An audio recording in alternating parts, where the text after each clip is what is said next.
Hello বন্ধুরা, আজকে explain করবো একটা সাইকোলজিক্যাল থ্রিলার মুভি যার নাম শাটার আইল্যান্ড।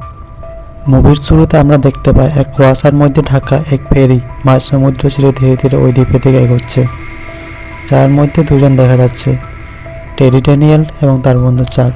তাদের কথাবার্তা শুনে বোঝা গেল যে ওই দ্বীপের মধ্যে ভয়ঙ্কর মানসিক রোগীদের বন্দী করে রাখা হয় এবং তাদের এখানে পাঠানোর উদ্দেশ্যই হলো ওই দ্বীপের এক কয়েদি যার নাম রেচেল সোলান্ডো। সে গতকাল ওই দ্বীপ থেকে নিখোঁজ হয়েছে অথবা পালিয়ে গেছে, তাকে খুঁজে বের করা। এবার তারা দুজন ওই দ্বীপের হসপিটালের দিকে যেতে থাকলো। হসপিটালের গার্ড তাদের দুজনকে তাদের পিস্তল বাইরে রাখতে বললো। টেরি তাদের সাথে তর্ক করতে লেগেছে, কিন্তু শেষমেশ তাদের পিস্তল বাইরে রেখে ভিতরে যেতে হয়। গার্ড তাদের বলে এখানে মানসিক রোগীদের 3 রকম ওয়ার্ডে রাখা হয়, যেখানে ওয়ার্ড এতে থাকে পুরুষ রোগীরা, ওয়ার্ড বিতে থাকে মহিলা এবং ওয়ার্ড সি হচ্ছে হাসপাতালের সবচেয়ে উঁচু ওয়ার্ড, যেখানে সবচেয়ে ভয়ঙ্কর মানসিক রোগীদের বন্দী করে রাখা হয়েছে। এবার তারা দুজন ওই হাসপাতালের প্রধান ডাক্তার ডক্টর কোলির সাথে দেখা করেন। ডক্টর কোলি এদেরকে জানায় আগের দিন এই হসপিটাল থেকে রেচেল সোলান্ডো নামে এক কয়েদি পালিয়ে গেছে, কিন্তু যেহেতু এই পুরো হসপিটালটাকে খুবই কঠিন সুরক্ষা ব্যবস্থার মধ্যে ঘিরে রাখা হয়েছিল, সেই জন্য এখান থেকে কারোর পক্ষে কোনোরকমভাবে পালানো সম্ভব না। এবার টেডি ওনাকে প্রশ্ন করে, আচ্ছা যে কয়েদিটা পালিয়ে গেছে সে খুবই ভয়ানক কয়েদি ছিল? ডক্টর কোলি বলেন, হ্যাঁ সেরকমই বলা চলে। রেচেলের স্বামী দ্বিতীয় বিশ্বযুদ্ধে লড়াই করার সময় মারা গিয়েছিল, আর তারপর থেকে ওর নিজের 3 ছেলে মেয়ে নিয়ে একের সঙ্গে থাকতো। কিন্তু একদিন ও নিজের 3 ছেলে মেয়েকে বাড়ির পেছনের পুকুরে ডুবিয়ে মেরে ফেলে, আর এই ঘটনার জন্য বিগত 2 বছর ধরে হসপিটালে রেচেলের চিকিৎসা চলছে। এবার টেডি আর চাক ওই জায়গাটাকে ভালো করে পরীক্ষা করে দেখার জন্য রেচেলের ঘরে চলে আসে। ওখানে কিছুক্ষণ তছনছ করার পর টেডি ঘরের মেঝেতে একটা ছেঁড়া কাগজ দেখতে পায়, যাতে লেখা ছিল the law of 4 who is 67। এবার টেডি সেই হাসপাতালের সমস্ত কর্মচারীদের সঙ্গে কথা বলার জন্য তাদের কাছে যায়। তাদের সব কিছু জিজ্ঞাসা করার পর কোনো খোলাসা পাওয়া যায় না, শুধু এটুকু জানা যায় যে রেচেল কালকে থেরাপি চিকিৎসার সময় ছিল, কিন্তু তারপর থেকে তাকে আর খুঁজে পাওয়া যাচ্ছে না। দেখতে দেখতে রাত হয়ে যায় এবং রাতে টেডি শুয়ে শুয়ে চিন্তা করতে থাকে, কে এই 67 আর ল অফ 4? এসব চিন্তা করতে করতে সে ঘুমিয়ে যায়। ঘুমের মধ্যে সে স্বপ্নে দেখে দ্বিতীয় বিশ্বযুদ্ধের ভয়ানক দৃশ্য। তার কয়েকক্ষণের মধ্যে সে দেখতে পায় তার স্ত্রী ডলারেস তার সঙ্গে একটা রুমে আছে, এবং এখানে আমাদের এটা বোঝানো হয় যে টেডি আজকেও তার স্ত্রীকে খুব ভালোবাসে। হঠাৎ করে কোথা থেকে রুমের মধ্যে আগুন ধরে যায় এবং টেডি দেখে তার স্ত্রী ওই আগুনে পুড়ে ছায়া হয়ে উড়ে যাচ্ছে। এই ভয়ানক স্বপ্ন দেখে টেডির ঘুম ভেঙে যায়। পরের দিন টেডি সেই কয়েদির সাথে দেখা করতে যায়, যার রেচেলের সাথে ওই রাতে থেরাপি চিকিৎসা নিয়েছিল। টেডি তাকে জিজ্ঞাসা করে অ্যান্দিও লেডেসকে, নাম শুনে ওই কয়েদি কিচ্ছু উত্তর দেয় না। সবশেষে ওই কয়েদি তার ডায়েরি কিছু লেখে পরে তাকে টেডির হাতে ধরিয়ে দেয়। টেডি সেটা খুলে দেখে তাতে লেখা আছে রান, অর্থাৎ পালিয়ে যাও। এইসব কিছু দেখে টেডির মনে হয় এখানে কিছু তো অস্বাভাবিক আছে। ডাক্তারদের কাছ থেকে পুরোপুরি প্রশ্ন উত্তর পাওয়া যায় না, গার্ডের ব্যবহার খুব খারাপ, তারপর কয়েদিরা এরকম অসম্পূর্ণভাবে হিন্ট দেয়। টেডির মাথা কোনো কাজ করে না। পরের দিন টেডি দেখে দ্বীপের এক প্রান্তে একটা লাইট হাউস আছে। তার সন্দেহ হয় ওখানে কিছু লুকিয়ে নেই তো। টেডি তার বন্ধু চাককে সঙ্গে নিয়ে ওই লাইট হাউসের দিকে অনুসন্ধান করতে চলে যায়। রাস্তায় যেতে যেতে টেডি চাককে বলতে থাকে, আমার মনে হয় এখানে এই কয়েদিদের সাথে ডাক্তাররা এক্সপ্লেন করে তাদের মেরে ফেলছে, নয়তো কী হবে এই নির্জন দ্বীপ থেকে কে পালাতে পারে। হঠাৎ করে চারিদিক থেকে এক বিশাল ঝড় তাদের রাস্তায় চলে এলে তারা হসপিটাল ফিরতে বাধ্য হয়। পরের দিন টেডি এবং চাক দেখে হাসপাতালের চারপাশে হড়দৌড় মেচে গেছে।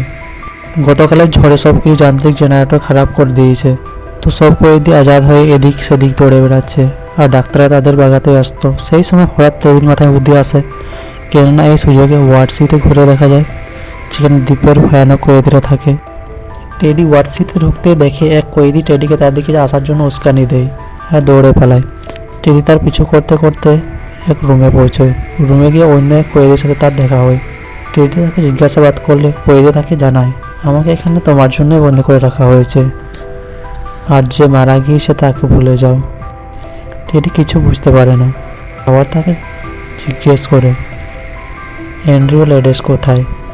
কয়েদি তাকে জানায় সে ওই লাইট হাউসের মধ্যেই বন্দি আছে। এরপর টেডি চাককে সঙ্গে করে নিয়ে লাইট হাউসের দিকে রওনা হয়, কিন্তু রাস্তায় যেতে যেতে সে আর চাক দেখে লাইট হাউসের দিকে যেতে কোনো রাস্তাই নেই। তারা ঘুরতে ঘুরতে এক উঁচু পাহাড়ের কাছে চলে আসে, যার খুব গভীরে সমুদ্রের জল আর ঢেউ। এদিক ওদিক রাস্তা দেখতেই ঘুরে দেখে চাক আর নেই। নিচে তাকিয়ে দেখে চাক নিচে পড়ে মারা গিয়েছে। আতঙ্কিত হয়ে টেডি নিচে নামতে চায়। নিচে নামতে দেখে চাক নেই। সমুদ্রের ঢেউ চাককে সমুদ্রের গভীরে টেনে নিয়েছে। এই ঘটনার পর টেডি দেখে কোনো এক গর্ত থেকে প্রথমে 2-3টে, তারপর সহস্র পরিমাণে ইঁদুর ওই গর্ত থেকে বের হচ্ছে, তাই ঘিরে ফেলেছে। তাদের থেকে বাঁচতে টেডি এদিক সেদিক দৌড়াতে থাকে। ঠিক তখনই সে লক্ষ্য করে এই কোনো গুহার মধ্যে লাইট জ্বলছে। দৌড়তে দৌড়তে সেদিকে পালিয়ে যায়। সেখানে পৌঁছতেই তার সাথে দেখা হয় রেচেল সোলান্ডোর সাথে। টেডি তাকে জিজ্ঞাসাবাদ করলে রেচেল জানায় সে এই গুহায় পালিয়ে এসছে গোপনে, কারণ সে এই হসপিটালের ডার্ক রহস্য, যেমন রোগীদের উপর গোপনে এক্সপেরিমেন্ট করা, রোগীদের ড্রাগস দেওয়া, সার্জারি করে তাদের সুপার সোলজার বানানো, জম্বিতে কনভার্ট করা, এসব রেচেল বুঝতে পারায় তাকে মেরে ফেলার চেষ্টা করা হয় এবং তার জন্য সে হসপিটাল থেকে পালিয়ে এসছে। টেডি সেই সিক্রেট গুহা থেকে বের হয়ে হসপিটালের দিকে রওনা হয়। সেখানে তার ডক্টর কলির সাথে দেখা হয়। ডক্টর কলি তাকে জিজ্ঞেস করে এতক্ষণ কোথায় ছিল টেডি। টেডি পাল্টা প্রশ্ন করে কি হচ্ছে এই দ্বীপে, আর আমার বন্ধু চাক কোথায়। ডক্টর কলি বলে কোন চাক, তোমার বন্ধু নেই, তুমি একাই এখানে এসছো। টেডি বুঝতে পারে ডাক্তার তার প্ল্যানিং শুরু করে দিয়েছে। তাই টেডি পালাতে চাইলে ওখানকার আরেক ডক্টর জেরি তাকে বেহোশ করার জন্য ইঞ্জেকশন লাগাতে চায়, কিন্তু টেডি নিজেকে বাঁচিয়ে সেই ইঞ্জেকশন ডক্টর জেরিকে লাগিয়ে দিয়ে পালিয়ে যায়। তারপর সে তাড়াতাড়ি সেই লাইট হাউসের দিকে পালাতে শুরু করে। লাইট হাউসে এসে সে দেখে লাইট হাউসের মধ্যে ডক্টরকে আগে থেকে বসে আছে। টেডি তাকে সরাসরি জিজ্ঞেস করে কেন এখানে এসব এক্সপেরিমেন্ট করা হচ্ছে, তাদের এসব করার উদ্দেশ্য বা কি আছে, আর তার বন্ধু চাককেই বা তারা কোথায় বন্দি করে রেখেছে। ডক্টর কলি প্রথমে তাকে শান্ত করার চেষ্টা করে, পরে তাকে জানায় এখানে আসল এক্সপেরিমেন্ট হচ্ছে তোমার উপর, তোমার নাম অ্যান্ড্রু লিন্ডেস, আর টেডি, চাক, রেচেল এসব তোমার মেন্টালি কল্পনার চরিত্র, আসল দুনিয়ায় এর আগেও নেই। তুমি গত 2 বছর ধরে এই হসপিটালে মানসিক রোগী হিসেবে পড়ে আছো। ডক্টর তাকে আরও জানায় তোমার স্ত্রী ডলারেসকে তুমি নিজের হাতে গুলি করে মেরেছো, কারণ সে তোমার 3 বাচ্চাদের জলে ডুবিয়ে মেরে ফেলেছিল। টেডি ভাবে তাকে ফাঁসানোর চেষ্টা করা হচ্ছে। সে অস্বীকার করে না, আমার কোনো বাচ্চা নেই। হঠাৎ তখন এন্ট্রি হয় চাকের। সে এসে টেডিকে বলে আমার নাম চাক না, আমি ডাক্তার সিএন, তোমার প্রাইমারি চিকিৎসক। টেডির মাথায় কিছু আসে না, সে হতবাক হয়ে দাঁড়িয়ে আছে। ডক্টর কলি টেডিকে একটা ছবি দেখায় এবং বলে এই হলো তোমার বাচ্চা, এবং এখানে মুভির আসল রহস্য উদ্ঘাটন হয়। আসলে অ্যান্ড্রুয়ের স্ত্রী ডলারেস ছিল এক মানসিক রোগী।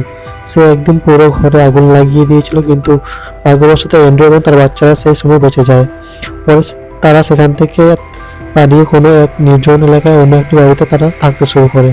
কিন্তু কয়েকদিন পর তার স্ত্রী অর্থাৎ ডলারেস তার বাচ্চাদের বাড়ির পেছনে পুকুরে ডুবিয়ে মেরে ফেলে। অ্যান্ড্রিও বাড়ি এসে এসব দেখে চমকিত হয়। তাড়াতাড়ি তার বাচ্চা জল থেকে উদ্ধার করে তাদের বাঁচানোর চেষ্টা করে, কিন্তু তখন অনেক দেরি হয়ে গিয়েছিল। অ্যান্ড্রু হতাশ এবং ক্রোধান্বিত হয়ে তার স্ত্রীকে গুলি করে মেরে ফেলে, এবং এইসব ঘটনা না মানতে পারার জন্য অ্যান্ড্রু নিজের মস্তিষ্কে এক আলাদা দুনিয়া তৈরি করে ফেলে, যেখানে তার নাম টেডি। তাকে যে পাঠানো হয়েছে এই দ্বীপের মধ্যে ইনভেস্টিগার হিসেবে। তারপর যা এই দ্বীপের মধ্যে দেখতে পেল সবই তার নিজের মাথায় তৈরি একটা কাহিনী মাত্র। এবার ডক্টর কলি বলে তোমাকে লোবোটমি থেকে বাঁচানোর জন্যই এসব করা হয়েছে। লোবোটমি করা হলে তুমি তোমার সব অতীত ভুলে যেতে। এরপর টেডির একটু মনে পড়ে যায় তার বাচ্চা, তার স্ত্রীর কথা। সে মেনে নেয় এসব।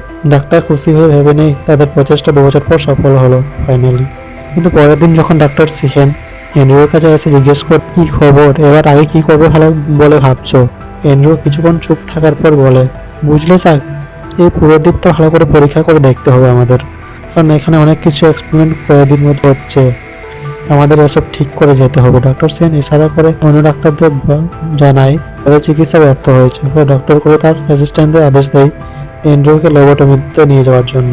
শেষে অ্যান্ড্রু ডক্টর সেনকে জিজ্ঞেস করে which would be worse, to live as monster, to die as a good man, অর্থাৎ দানব হয়ে বেঁচে থাকা বেশি ভয়ঙ্কর নাকি ভালো মানুষ হয়ে মরে যাওয়া। তাহলে মুভিটি শেষ হয়ে যায়। এরপর এই প্রশ্ন ওঠে সত্যি কি অ্যান্ড্রু চিকিৎসা ব্যর্থ হয়েছিল, নাকি সে ইচ্ছে করে নিজেকে পাগল ভাবার ভান করলো যাতে তাকে লোবোটমি দেওয়া হয় এবং তার সব স্মৃতি মুছে ফেলা হয়।